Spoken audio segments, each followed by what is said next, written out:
스트레스 지수 측정 결과를 살펴보도록 하겠습니다.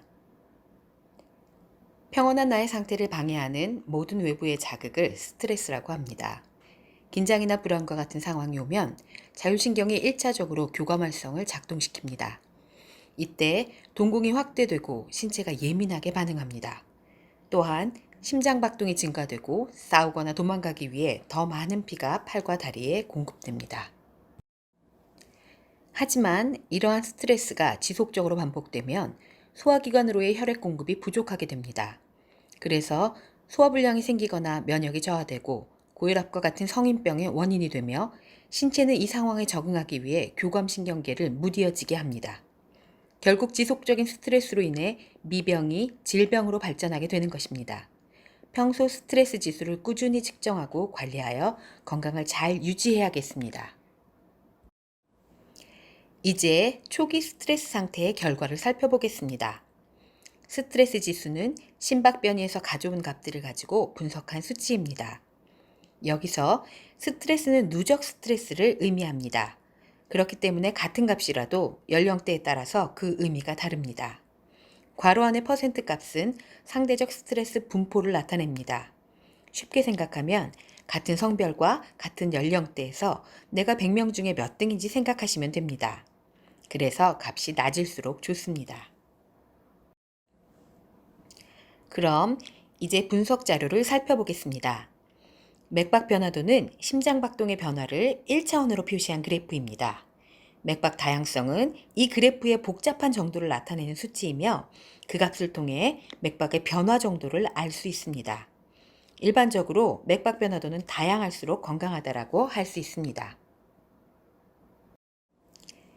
심박 분포도란 맥박 변화도를 2차원으로 표현한 것으로 가로축은 심박수를, 세로축은 심박 빈도수를 의미합니다. 초록 기준선에 가까운 삼각형 모양일수록 건강하다고 할 수 있고 뾰족한 삼각형 모양에 가까울수록 과다 스트레스 상태라고 할 수 있습니다. 체질에 따라 맥박이 느린 경우에는 좌편향으로 나타나고 맥박이 빠른 경우에는 우편향으로 나타납니다. 자율신경 균형도에서는 스트레스의 유형을 살펴볼 수 있습니다. 붉은 박스의 가로축은 교감 활성의 표준 범위를 나타내고 세로축은 부교감 활성의 표준 범위를 나타냅니다. 녹색 사각형이 측정자의 결과값이며 붉은 박스의 가운데 위치하는 것이 좋지만 임상적으로는 가로축의 3분의 1, 세로축의 3분의 2 지점이 만나는 위치가 좋습니다. 이제 상세 분석을 살펴보도록 하겠습니다.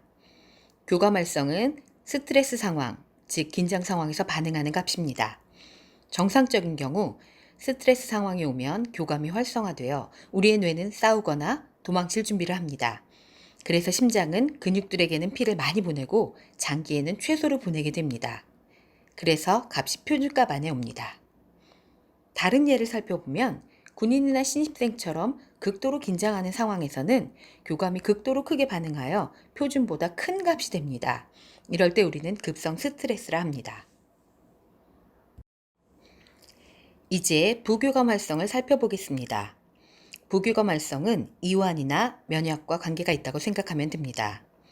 한 가지 예를 들어보면 감기나 몸살 기운이 있으면 면역이 증가해야 하므로 부교감 활성이 표준보다 높게 나타납니다. 자율신경 균형은 교감과 부교감의 비율을 나타내는 것으로 교감 활성 값을 부교감 활성 값으로 나눈 값입니다. 교감과 부교감은 서로 기량작용을 합니다. 낮에는 교감 활성이 더 우세하여 자율신경 균형 값이 1.0에서 1.2 범위 안에 오는 것이 좋고 밤에는 부교감 활성이 더 우세하여 자율신경 균형 값이 0.9에서 1.1 범위 안에 오는 것이 좋습니다. 평균 맥박은 1분당 평균 심박수를 의미하며 사람마다 높거나 낮을 수 있습니다.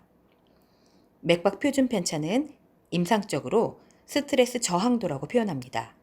외부 환경에 대한 적응력을 의미하고 스트레스에 대한 저항력이 약해지면 표준 범위에서 좌측으로 벗어나 값이 떨어지게 됩니다. 평균 편차는 임상적으로 심장 안정도라고 표현합니다. 일반적으로는 표준 범위에서 높을수록 좋다고 하나 맥박의 변동이 심한 경우에도 높게 나올 수 있으므로 전체적인 판단이 요구됩니다. 이제 만성 스트레스 상태의 결과를 살펴보겠습니다. 만성 스트레스의 경우 맥박 변화도가 거의 일직선에 가깝고 맥박 다양성이 20 이하로 떨어져 있습니다. 그래서 심박 분포도도 뾰족한 삼각형입니다. 자율신경 균형도에서도 녹색 사각형이 붉은 박스 안에 있지 않고 괄호형 만성 스트레스 자리에 있습니다.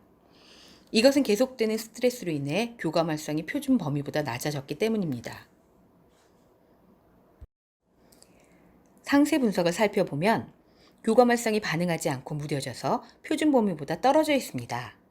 이것은 스트레스 상황이 계속적으로 와서 정상적인 교감 활성 반응이 일어나면 결국에 장기에 피가 부족하게 되고 장기가 망가질까봐 교감이 더 이상 반응하지 않고 무뎌지게 된 것입니다.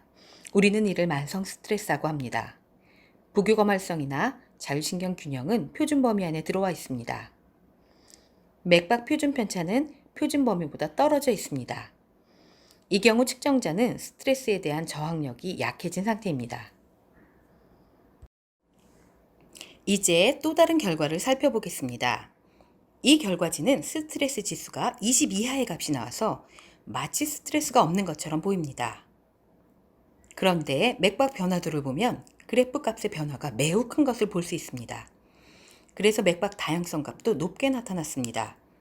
맥박이 지나치게 불규칙하게 나타난 결과입니다. 상세 분석에 스트레스 저항도인 맥박 표준 편차도 표준 범위보다 떨어져 있는 경우가 많습니다. 이 스트레스 지수는 신체에 반응하는 정상적인 스트레스 상황이 아닌 이상현상이므로 다른 관점에서 봐야 합니다. 스트레스 지수는 이렇게 다양한 분석 자료들을 토대로 계산되어 나온 값입니다. 그렇기 때문에 단순하게 스트레스 지수만으로 판단하는 것보다 상세 분석을 통해 자신의 상태를 정확하게 파악하는 것이 좋습니다. 스트레스 관리의 목표는 모든 스트레스를 없애는 것이 아니라고 합니다. 실제로 스트레스는 유용한 자극이 되어 최고의 실적을 내는 데 동기부여 역할을 하기도 합니다. 삶의 질과 활력을 유지하면서 스트레스의 악영향을 제한하는 것, 즉 스트레스가 너무 많지도 적지도 않은 최적의 상태를 유지하기 위해 꾸준히 노력하고 관리하는 자세가 중요합니다. 감사합니다.